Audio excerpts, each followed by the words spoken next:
Today on the Ancestral Findings podcast, each state in the Union has its own unique folklore. Some is spooky, some is strange, some is fascinating, and some is actually educational. Here are some of the spookier tales from the unique and interesting folklore of the state of Alabama.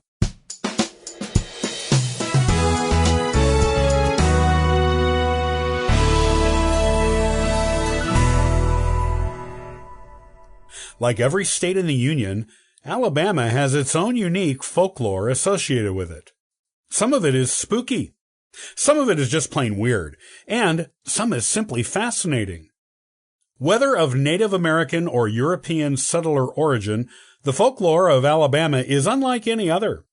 The geography, fauna, flora, and history of the state all make for folklore that is unique to Alabama alone.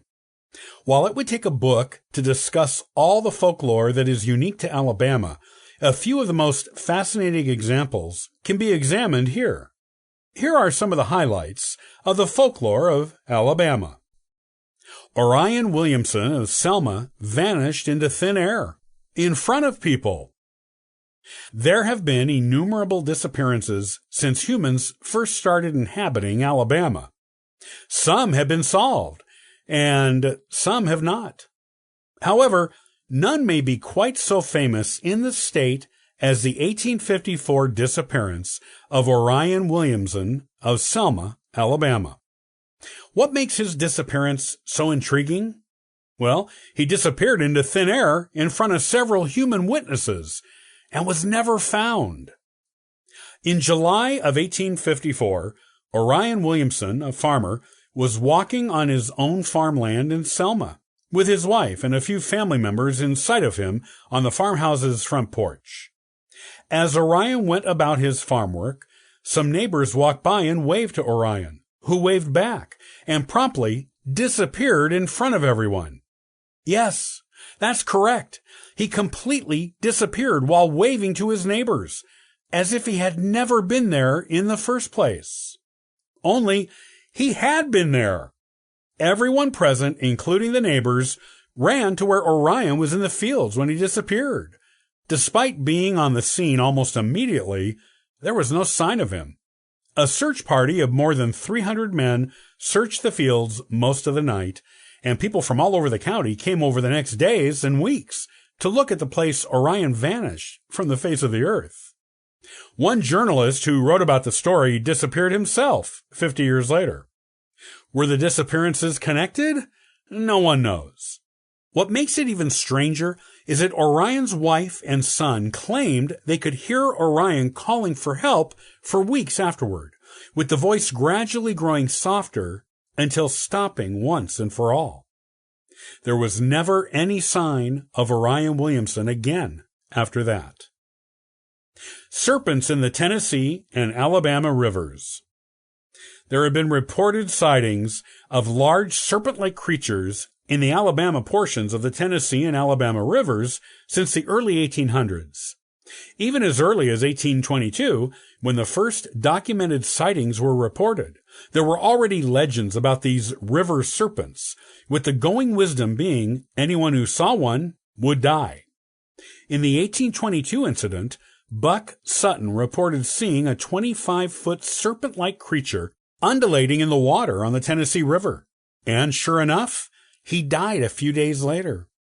Similar incidents of people reporting sightings of river serpents on these rivers and dying shortly after occurred in 1825 and 1827. Another sighting of a large creature with fins slithering around the banks of the Alabama River before sliding beneath the surface was reported in 1877, with no reported death afterward, as was a sighting in 1993. Hugging Molly of Abbeville, Alabama. Going back to the 1800s, the story of Hugging Molly is a weird one that was used to urge children to not stay out too late and to hurry home to their mothers. Molly was supposedly a witch-like creature with dark clothing and a pointy black hat who would grab children who were out too late, hug them, and scream a high-pitched scream in their ears. In most sightings, she was more than 7 feet tall. Interestingly, she never hurt the children she grabbed, other than the ear pain from the loud and shrill screaming. Once she was done screaming, she always let them go. Theories about hugging Molly range from her being the ghost of a mother who lost a baby or small child, and making up for it by being protective of the local children, to her being a living person who dressed up as a witch, trying to keep the local kids safe. The grave of Sally Carter in Huntsville, Alabama. Until 1982, this was a place you could really visit. The legend was that a teenager named Sally Carter was visiting her sister at nearby Cedarhurst Mansion in 1837, when she died of an undisclosed ailment that came on her during a visit. She was buried at the family cemetery on their estate in South Huntsville. Sally was apparently quiet until 1919, when a teenage boy who was staying at Cedarhurst had a dream about her. In the dream, Sally asked the boy to go fix her tombstone, which had been damaged in a storm the previous night. When the boy went there, the stone had indeed been knocked down, and he alerted the appropriate people to have it fixed. Dozens of people have reported seeing Sally's ghost since then, both at her grave and at the mansion. Visits to Sally's grave were a common rite of passage among the teens of Alabama for decades. However, those visits resulted in a lot of damage and sometimes outright vandalism to the tombstone. So, in 1982, the city had her remains exhumed and reburied in an undisclosed location. The mansion can no longer be visited by the general public either, as it is now the clubhouse for an exclusive gated community. The Haunted Playground in Huntsville, Alabama.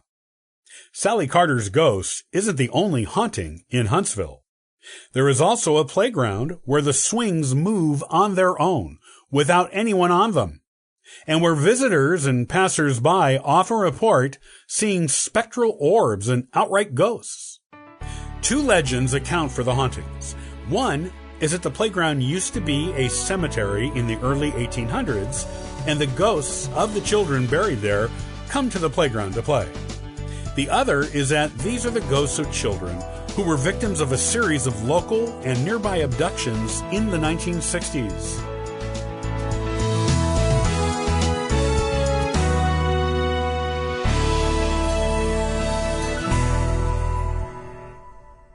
Thanks for joining me today on the Ancestral Findings podcast.